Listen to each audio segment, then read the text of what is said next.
Bismillahirrahmanirrahim. Assalamualaikum warahmatullahi wabarakatuh. Innal hamdalillah nahmaduhu wa nasta'inuhu wa nastaghfiruh wa na'udzu billahi min shururi anfusina wa min sayyiati a'malina. May yahdihillahu fala mudhillalah wa may yudlil fala hadiyalah. Asyhadu an la ilaha illallah wahdahu la syarikalah wa asyhadu anna Muhammadan abduhu wa rasuluhu la nabiyya ba'dah. Allahumma shalli wa sallim ala sayyidina Muhammadin wa ala alihi wa sahbihi ajma'in. Amma ba'du.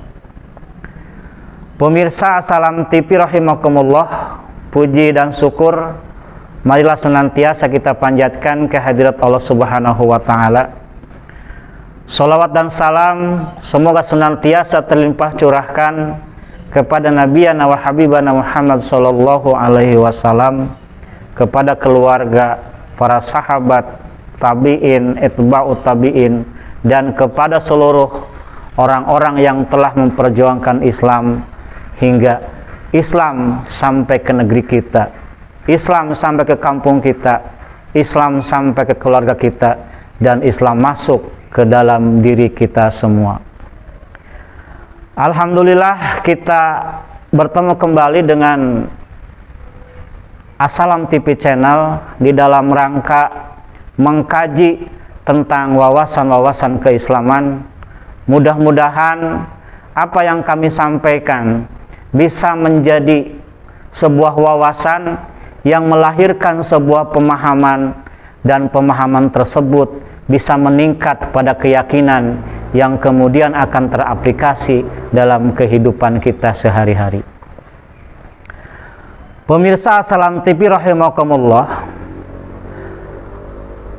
ada rutinitas setiap tahun yang dilakukan oleh kaum muslimin khususnya di Indonesia dan umumnya di berbagai belahan dunia, khususnya di dunia Islam, yaitu mengadakan peringatan Maulid Nabi Muhammad SAW di setiap bulan Rabiul Awal, di mana banyak acara yang dilakukan oleh kaum muslimin di dalam rangka mengenang kelahiran Rasulullah SAW. Namun ada hal yang mungkin terlupakan oleh kalangan umat Islam itu sendiri, bahwa yang dicontoh pada diri Rasul bukan hanya dari sisi personal, tapi lebih jauh bagaimana proses Rasulullah SAW membangun sebuah tatanan kehidupan yang berlandaskan nilai-nilai dan prinsip-prinsip Islam. Sehingga kemudian Rasulullah membangun Madinah, bahkan kemudian Mekah yang tadinya dikuasai oleh orang-orang kafir Quraisy, tapi kemudian bisa berada dalam naungan umat Islam. Maka oleh karena itu, bagaimana kita di dalam rangka mengapresiasikan bentuk cinta kita kepada Rasul, tentunya kita mengikuti jejak langkah yang dilaksanakan oleh Rasulullah SAW. Seperti yang Allah firmankan dalam Al-Quran, Quran Surat Al-Ahzab, A'udzu billahi minasyaitonir rajim, Bismillahirrahmanirrahim. Laqad kana lakum fi Rasulillahi uswatun hasanah liman kana yarjullaha wal yawmal akhir wa dzakarullaha katsira. Yang artinya adalah bahwa telah ada suri tauladan yang baik pada diri Rasulullah SAW. Maksudnya bahwa ketika seseorang ingin mengabdikan diri kepada Allah Subhanahu wa taala, maka tidak ada metode-metode yang lain, tidak ada cara-cara yang lain selain daripada metode yang dilakukan oleh Rasulullah SAW. Dan juga disampaikan oleh Allah Subhanahu wa taala di dalam Quran surat Al-Imran ayat 31. A'udzu billahi minasyaitonir rajim. Bismillahirrahmanirrahim. Qul in kuntum tuhibunallah fattabi'uni yuhibbukumullahu wa yaghfir lakum dzunubakum wallahu ghafurur rahim. Katakanlah Muhammad, jika kamu mencintai Allah, maka ikutilah aku. Niscaya Allah akan mencintaimu dan akan mengampuni segala dosa-dosamu. Allah Maha Pengampun dan Maha Penyayang. Sehingga dengan demikian jelas bahwa di dalam rangka beribadah kepada Allah, di dalam rangka mengabdikan diri kepada Allah, harus mengikuti pola dan cara yang dilakukan oleh Rasulullah SAW.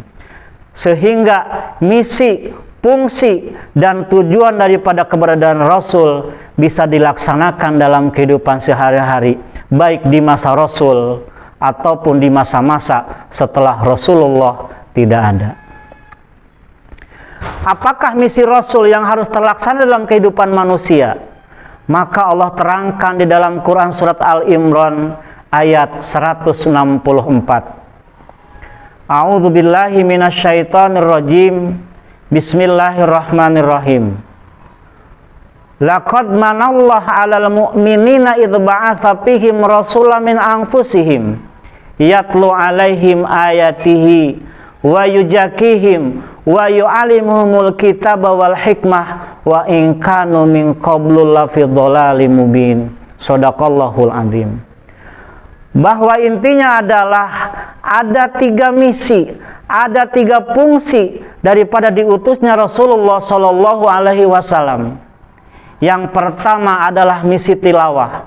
Bapak Rasulullah Shallallahu Alaihi Wasallam ditugaskan untuk membacakan ayat-ayat Allah, baik ayat-ayat berupa ayat kauniyah atau alam dan diri manusia itu sendiri, ataupun ayat-ayat kauliyah berupa Al-Quran itu sendiri. Bahwa Islam harus terbentuk dalam sebuah tatanan, di mana dalam sebuah tatanan ada yang namanya kepemimpinan dalam Islam. Dan tugas kepemimpinan bagaimana menganalisa, bagaimana memperhatikan kondisi-kondisi yang terjadi dalam kehidupan sehari-hari, dicocokkan, disesuaikan dengan ayat-ayat Allah. Karena hakikatnya apa yang ada dan apa yang terjadi di alam dunia, baik dalam alam dan manusia, itu adalah fakta otentik yang kemudian sudah terdata di dalam Al-Quran sebagai wahyu Allah Subhanahu wa Ta'ala. Sehingga dari analisa, dari pengamatan, kepemimpinan Islam itu akan melahirkan sebuah keputusan dan akan melahirkan sebuah ketetapan yang mengikat kepada seluruh kaum muslimin yang ada. Kemudian misi yang kedua adalah bahwa Rasulullah membawa misi tazkiyah, misi penyucian jiwa. Bahwa Islam punya tujuan, punya misi bagaimana menyucikan manusia dari keterikatan-keterikatan kepada selain Allah, dan mereka hanya terikat kepada Allah Subhanahu wa Ta'ala.